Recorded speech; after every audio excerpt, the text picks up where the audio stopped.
bem-vindos a mais um episódio do quadro Hashtag Pergunte ao Maestro. Se você é novo por aqui, não deixa de se inscrever para não perder nenhum conteúdo que a gente posta. Dia sim, dia não, tem vídeo novo no canal. Clica aqui na nossa playlist maratona, porque tem muito conteúdo. Não esquece do caderno e da caneta para anotar tudo, tá bom? Se você ainda tem alguma dúvida que o maestro não respondeu, deixa aqui nos comentários que a gente está sempre de olho, tá bom? Não deixa de curtir esse vídeo, que é muito importante pra gente aqui no YouTube, e compartilha com seus amigos nas redes sociais. Quem sabe mais pessoas vêm fazer parte desse quadro junto com a gente, não é mesmo? Então vamos lá! Vem comigo! Hashtag Pergunte ao Maestro. Olá, maestro! No canto lírico, dependendo da época da composição, temos modos diferentes de interpretar uma peça em seus detalhes musicais, como portamentos, rubato, etc. Minha pergunta é: como saber essas diferenças? Pergunta de US$ 1 milhão. Olha lá. Isso que você está falando chama-se prática de performance. Em algumas faculdades, isso é obrigatório. Em outras, não. Então, na minha faculdade que eu estudei, na minha universidade que eu estudei para um mestrado, existe uma matéria somente de prática de performance.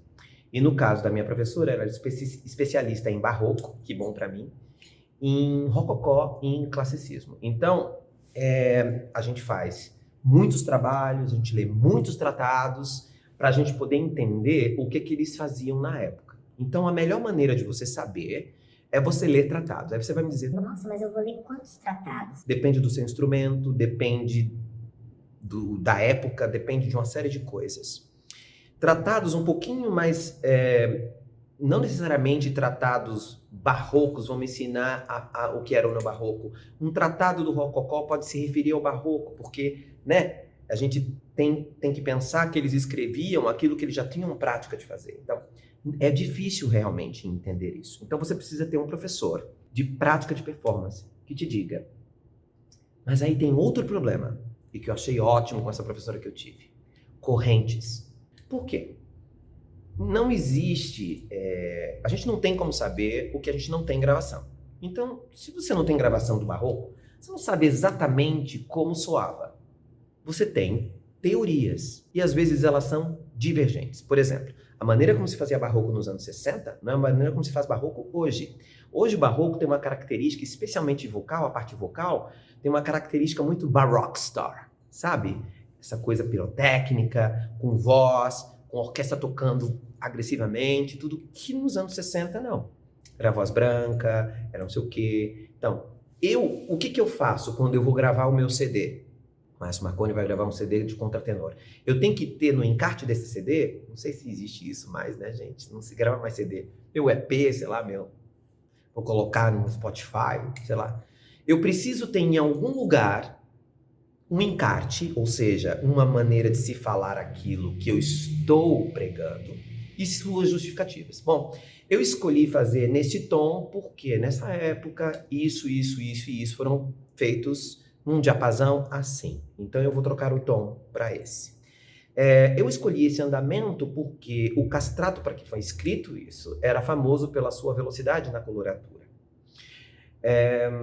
Eu escolhi fazer straight tone porque fulano de tal diz no seu tratado que o vibrato é um ornamento.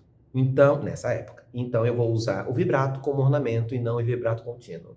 Entende? Então tudo isso deve ser pesquisado. O mais importante, se você tem fonte para isso, você pode fazer. O problema é que, de novo, temos statements. Então vou dar alguns statements para você. Mozart não tem vibrato, porque ele não gostava. Bom, isso tudo é baseado numa carta que ele escreveu para o seu pai, dizendo que ele estava com um cantor em específico que tinha um vibrato que incomodava ele. Ele dizia que o vibrato era uma coisa natural, que deveria acontecer natural. Todo instrumento tem um vibrato. Se você bate num instrumento, ele vibra em algum momento. Então, quer dizer, aí as pessoas assumem que ele não gostava de vibrato. Bom, mas a gente tem que lembrar que no classicismo, o vibrato já era alguma coisa diferente do barroco. Então, aí eu vou decidir. Se você pegar as músicas escritas, as músicas patéticas, as músicas mais lentas do Mozart, você pegar a área da Pamina, por exemplo, se você pensa na articulação do texto, se você pensa naquele legato, me parece natural que ela não vibre o tempo inteiro para que ela consiga mostrar aquela dor. Me parece natural. Tá bom, então eu vou fazer o ar Ich fühl sem tanto vibrato, com os vibratos no final. Mas aí eu tenho que argumentar isso, sabe? E aí eu argumento isso. Vão chegar pessoas que vão dizer, não, mas você está agora em 2020. Por que você tem que cantar como era antes? Esse é um outro argumento. Eu sou um contratenor moderno de hoje. Por que eu tenho que cantar igual um castrato? Também um argumento. Então, o que eu faço? Eu não canto com uma voz de um castrato, porque eu nem sei como era. Eu canto com a minha voz. Mas a ornamentação, eu sigo a prática de performance. Essa é uma discussão que eu tive com a minha professora, inclusive, de prática de performance. E ela dizia, sua voz não é como a gente esperaria. Eu falei, eu sei, mas essa é a minha voz. Eu canto com a minha voz. Agora, todos os ornamentos eu vou fazer como você quer. É para fazer straight? Vou fazer straight. E o que ela fazia, que era muito interessante, toda vez que eu ia fazer um trabalho sobre ornamentação de uma peça, ela me pedia pelo menos 2 correntes. Então, uma que dizia uma coisa, outra que dizia exatamente o contrário, e nós discutimos na aula e vamos decidir qual é. Sabe? Isso é tão legal, não? Então, procure um professor de prática de performance para te ajudar com isso. Até porque rubato, você citou rubato, o rubato de Chopin é completamente diferente do tempo rubato barroco. É bem diferente. Aí você vê a mesma palavra significando outra coisa, tá? Trilo é bem diferente no barroco, no classicismo, sabe? No romantismo. Então é importante você saber não só o termo, como ele era feito. Vou terminar dando um exemplo. A palavra adagio significa um mandamento, certo? Mas existe uma prática de performance barroca que cada vez que eu estou fazendo uma área e entra a palavra adagio no final de uma sessão, seja no final da A, ou na B, ou na A linha, significa cadenza. Significa, faça uma cadência aqui. Por isso ele escreveu adagio. Tá? Isso é uma prática de performance. Uma das correntes diz isso. Tá bom? Então, eu estou cantando a minha área, terminei o A, aparece adagio. Aí todo mundo muda o andamento. Tá, mude o andamento até mais... Faça uma cadência. Tem que ter essa cadência ali, tá? Ou pelo menos um trilo no final. Isso é prática de performance. E aí vem muita discussão, tá? E existem correntes filosóficas que são muito ferrenhas, tá? Metem uma alho na outra. Aí aquela discussão de internet, você vai ver coisas do Arco da Velha, dizendo... Isso está completamente errado. Não, completamente errado para esse aqui. E eu acho boa a discussão para que nós aprendamos mais e leamos mais, mas acho péssima a discussão, muita preguiça. Eu não tenho discussão com ninguém. Por que ele faz isso? Porque eu quero. Entendeu? Então, com certeza eu tenho meus argumentos. Então, se você quiser que eu diga meus argumentos, eu digo. Tem mais um exemplo, desculpa. A pergunta é tão interessante que eu quero falar sobre isso. Eu cantei o Messias, claro. A única coisa que eu canto no Brasil é Messias, como contratenor, porque não tem ópera para mim. Então, tem Messias, me chamam para fazer. Cantei nos Estados Unidos, cantei no Brasil, cantei em vários lugares, várias versões do Messias. E cada uma foi diferente. Por quê? Porque eu discuto com o maestro a prática de performance que ele quer seguir. Então, alguns maestros... que eu amei, me deixaram ornamentar He Was Despised, por exemplo, porque é uma área da capo. Então eu posso fazer o He Was Despised como área da capo, ornamentando a segunda. Outros disseram, de jeito nenhum. Handel escreveu o Messias para cantores de coro, mesmo solos. Existe toda uma corrente que fala isso, sabe?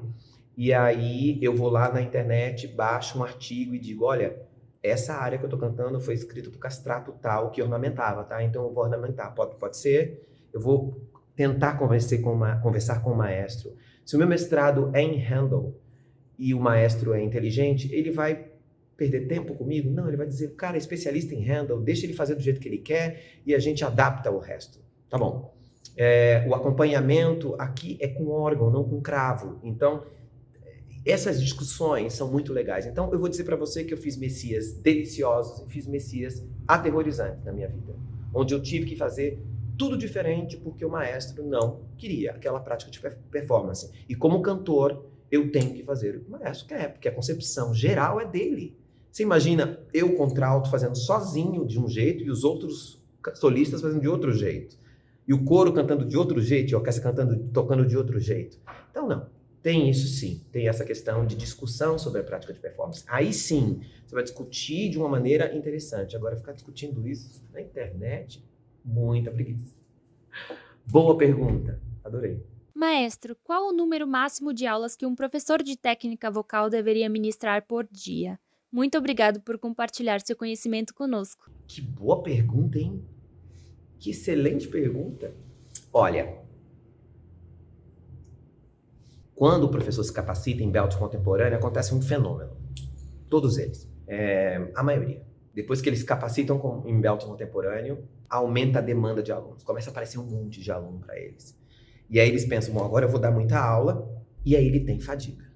Ele fica exausto. Por quê? Porque ele não estava com esse tanto de aluno antes. Então ele tem que cantar, além de dar aula. Ele canta, ele tem uma banda, ele grava, ele dubla, ele tem um musical. Então, tudo depende da demanda que você tem. Se você faz musical, se você dubla e você tem que dar aula, você não pode dar mais do que 4 ou 5 horas por dia de aula, porque senão você não vai ter a sua voz o tempo inteiro. Se você só faz isso, você vai encontrar o número certo de aulas para você. Quando eu comecei minha carreira e eu comecei a dar aula de belt contemporâneo, eu tinha uma média de 12 alunos por dia. Isso é uma loucura. Hoje eu não consigo nem conceber isso, tá? Mas eu estava no auge, eu estava querendo muito. Daí eu tinha 7 corais, dava 12 aulas por dia. Sabe assim, era uma loucura, minha vida era um estresse. Mas eu era jovem e tinha como administrar esse estresse. Tanto estresse vocal quanto o estresse. Daí aconteceu uma coisa comigo muito assustadora. Eu tive um estresse vocal na prega vocal e eu fui no médico, e o meu médico era excelente. E ele não descobriu o que era. Assim, aí ele começou a chutar. Pode ser micropólipo, pode ser isso. Minha voz não ficava boa nunca. E aí eu entrei de férias. Aí eu mesmo fiz uma mudança na minha vida nas férias. Me dei um regime vocal Era novinho ainda, nem tinha a doutora Silvia comigo para me ajudar, não tinha ninguém. Era simplesmente um excesso de trabalho sobre a prega vocal, porque eu achava que tinha técnica. Erro. Professores de canto iniciantes acham, eu tenho técnica, eu sei fazer. E aí não se cansa. Cansa sim, porque o atleta que tem técnica também se cansa. Então você precisa encontrar esse ponto. O que eu fiz? Fiz todo um tratamento, fiquei um tempo sem falar, depois voltei com exercícios, tarará, voltei no meu médico. Minha voz estava perfeita depois disso. E ele falou, eu continuo não vendo nada, não tem nada na sua prega. Eu falei, aí eu expliquei para ele, doutor, eu fiz isso. Ele falou, nossa, você teve um estresse vocal que você não soube administrar. Então, você precisa encontrar isso. Como que você sabe? Você dá aquele número de aulas e isso também se acumula durante a semana, né? Então, procure dar mais aula antes, no início da semana, quando você descansou no final de semana. Então, no final da semana, cuidado, para você não estar acumulando estresse, sabe? Eu estudo canto todo dia, então também tem que lidar com isso. Porque eu não vou deixar de cantar as minhas músicas que eu tenho que estar estudando e que me dão prazer e que eu estudo no mínimo 1 hora e meia por dia, para dar aula. Eu tenho que encontrar esse equilíbrio. Hoje, o Maestro Marconi, eu posso me dar o direito de dar um número X de aulas. Mas no início, não. No início, eu tinha que dar mais aulas, então eu cantava menos. Quando eu podia, fazia repouso vocal. O que é um repouso vocal? Assistir Netflix é um repouso vocal. Entendeu? No final de semana, eu vou cantar. Outra coisa que eu fazia, que era muito engraçada, porque eu cantava belting, lead, eu ia numa festa no final de semana, as pessoas falavam, ai, canta pra gente. Não canto. Mas por quê? Porque eu dei aula a semana inteira, porque eu preciso de descanso, eu vim aqui pra festa, não vim aqui pra cantar. Eu vim pra, mas a gente ama a sua voz, a gente é muito seu fã. Obrigado. Tem no YouTube. Quer ver? Não vou usar a minha voz quando ela está descansando. Então, encontre o ponto de descanso da sua voz. E aí você vai encontrar um número X de aula, mas é você que vai encontrar. Cheguei ao final do dia, bem. Acordei no outro dia, bem. Então, consegui fazer isso. Dou só 4 aulas. Começa a dar 5. Estou dando 5 aulas, né? Então tá beleza. Agora eu tô conseguindo. 6, 7, já comecei a ficar esquisito. Então, não. Então, um dia eu dou 6, no outro dia eu dou 4, e assim eu vou equilibrando. No dia que eu tenho que gravar o Pergunte ao Maestro, eu dou menos aulas, por exemplo, porque eu vou falar aqui durante muito tempo. E não é que tá ruim, nada, não é isso. Tenha pena da sua voz também, sabe? É o seu cristal, é o seu instrumento, cuide bem dele. Excelente pergunta. Tenho uma dúvida. É possível cantar músicas beltada? Cantar ela completamente usando belting? É ideal fazer isso? Olha, depende. E acabou meu chá. Pode ter um café? Sei que não deve, mas eu não consigo não ter café, gente. Um chazinho, um café pra dar um up, sabe? Cafezinho, tá? É possível? Sim, claro que é. Por isso que você estuda belting contemporâneo. É necessário? Depende. Depende do personagem, depende do que o diretor quer e depende da sua vocalidade, tá? Então, tudo isso, o que eu faço com os meus alunos, geralmente? Eu geralmente dou algumas opções para ele. Você pode fazer, por exemplo, a pessoa tem muita facilidade de high belting, mas a música é muito longa e ela fadiga. Então, você pode usar um pouco mais de borda tênue e naquela hora legal você usar o seu high belting. Vamos administrar isso aqui? Na verdade, é uma administração, sabe? Então, você precisa descobrir qual é a melhor posição para a sua vocalidade. Agora, existem coisas tradicionais, né? Você não vai querer ouvir um eponine de borda tênue, apesar de eu ter algumas incríveis. Inclusive, a que ganhou o papel de eponine quando eu dirigi o Lemis, fazia de borda tênue. E no final eu mandei ela fazer um diminuendo na nota. O gringo que era o supervisor musical falou, voz impressionante. Mas que voz é essa? Isso não é belting. Porque se fosse belting, ela quebraria na hora que ela diminuiu. Que voz é essa? Eu falei, é belting contemporâneo. E não respondi. Ele ficou louco. Depois, no final, ela nem fez o espetáculo. Ela era muito nova, enfim. Nós decidimos depois em optar por uma outra cantora que também fazia maravilhosamente bem, também usava borda tênue, muitas das vezes. Mas ninguém precisa saber, tá tudo certo, soa densa, tá tudo certo. Deixa o café aqui, pronto. Aí eu termino esse chazinho e vou pro café. Pessoa da cafeína. Olá, maestro! Poderia explicar a relação de laringe baixa com palato alto e sobre o resultado dos harmônicos em ambos? E sobre o uso da cavidade oral e nasal, tem a ver com o palato? Ele que definiria isso? Quando uso o palato, automaticamente estou usando a orofaringe? Obrigado. Nossa, que pergunta complicada. Tá, vamos lá. Quando você faz o respiro do Lampert, que é aquela respiração, né, ampla, às vezes até sonora e forte, duradoura, né, durante muito tempo, a sua faringe se amplia. Então, naturalmente, a faringe se amplia como um todo. Quando você eleva o palato, há um processo natural de abaixamento da laringe e vice-versa. Mas existem professores de canto que pedem, por exemplo, para uma fono, um som de palato alto e laringe alta, para que o som fique claro, por exemplo. E é dificílimo de fazer, mas é possível. Então, os harmônicos, quando você abaixa a laringe e você eleva o palato, você facilita harmônicos oscuros da voz, certo? Porque é faringe. Essa é a primeira parte da resposta. Então, normalmente estão associados os dois, tá? Agora, quando você fala de o uso da cavidade oral, o uso da cavidade nasal, eu entendo por que você fala do palato. Porque quando você tem o palato fechando a cavidade oral, você tem a vogal oral. E quando você deixa escapar para a cavidade nasal e usa a oralidade e a nasalidade, você tem a vogal nasal. Mas não é isso que eu falo quando eu penso em cavidade nasal e cavidade oral.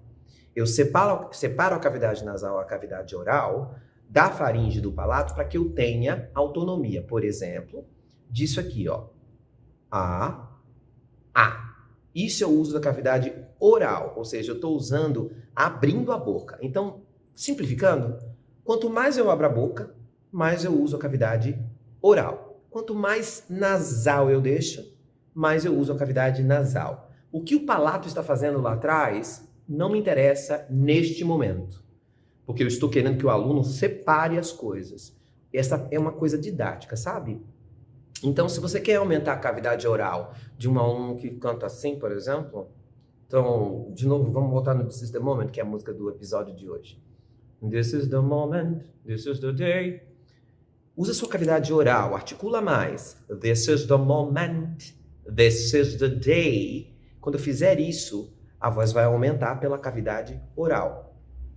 Agora, uma coisa muito interessante que eu quero deixar claro aqui é o uso da cavidade nasal sem a oral. Porque se eu fecho a boca e coloco a cavidade nasal, eu fico com uma voz extremamente nasal. E às vezes até fanha. Então, cuidado. Eu nunca deixo um aluno usar cavidade nasal sem faringe ampla e sem um pouco de cavidade oral. Porque senão, a voz pode ficar nasal. E isso a gente não quer nunca. Já falei sobre isso aqui. A nasalidade é uma das coisas mais difíceis de tirar numa gravação, por exemplo. Você vai gravar em estúdio, o técnico de som muda sua nota, muda seu ritmo, muda seu timbre, mas a nasalidade para tirar é difícil pra caramba, sabe? Então evite voz nasal. Vou repetir o statement do meu professor. Põe a voz no nariz, mas não põe o nariz na voz, tá? Maestro, a laringe deve estar baixa para fazer agudos ou depende do subregistro usado? Olha que legal essa pergunta. Você tem um statement dizendo assim: se você está cantando um médio e a sua laringe está alta, quando você for cantar o agudo, para onde ela vai? Vou me estrangular. Geralmente é isso. Então eu deixo a laringe mais baixa para atingir agudos. Tá certo. Só que existem subregistros que eu posso permitir que a laringe suba. Por quê? Porque ela sobe tão naturalmente naquele subregistro e não há squeeze que ela pode ficar alta. Por exemplo, half belting agudo, se você abaixar a laringe, você vai para top voice. Sua voz vai girar. Você não quer isso. Você quer que ela soe falada, metálica, beltada. E deixar que a laringe suba é diferente de subir a laringe. Quando eu comecei a dar aula de Broadway, as pessoas diziam, voz de Broadway é uma voz de laringe alto. Não é. Eu posso permitir que a laringe suba em algumas notas agudas, dependendo do subregistro que eu esteja. Se você está de high belt nos agudos, sua laringe vai subir. Mas o trabalho do músculo esternotireoide está em isometria. Não é que a laringe está fazendo isso aqui, ó. Você está controlando e pensando em descer a sua laringe e ela está subindo levemente e está dando um equilíbrio. Existe uma isometria deste músculo. Quem não tem isometria de esternotireoide, não deixa subir a laringe. Por quê? Porque se ela pular de uma vez para cima ou der um squeeze, você vai tossir. E essa tosse demora, tá? É uma tosse, você começa a tossir e aí você continua tossindo. Esse aluno não pode subir a laringe, mas o aluno que tem um esternotireoide forte e quer fazer uma nota bem metálica no agudo, eu falo, pensa que ela vai descer e a laringe naturalmente sobe. Que subregistro do belt contemporâneo tem a laringe mais alta, vamos dizer assim? Half belt nos agudos tem uma laringe alta. E é um dos subregistros mais gostosos de fazer, ele não incomoda, entendeu? Então, de novo, não temos statements. Depende da voz, do subregistro e de como essa laringe está subindo. Você empurra a laringe para cima, porque existe o levantador da laringe, tá? Não existe só abaixador da laringe. E existem vogais levantadoras também. Se você pensa numa vogal aberta, dependendo de que vogal seja, a sua laringe pula. Então, tudo isso deve ser levado em consideração. Mas, num aluno iniciante, ter a laringe mais baixa ajuda na emissão de agudos. Falei igual um professor de canto agora, bonitinho assim.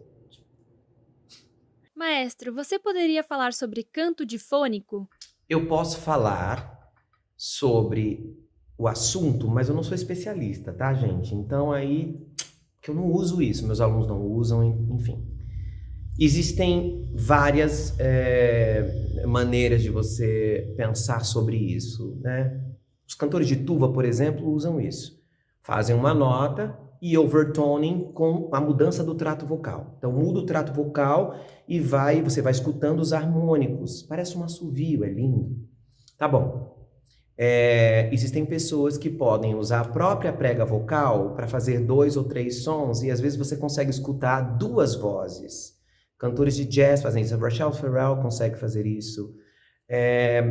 Então, é outra coisa. Então, o fato de você falar difônico significam 2 sons, certo? Então, se for overtone singing, é isso. Se for som duplo, eu chamo de som duplo, é feito na própria prega vocal e não em overtoning só. Você escuta por causa daquela aberturinha que você está fazendo, é como se fosse um whistle duplo, vamos dizer assim. Eu já filmei isso na minha voz.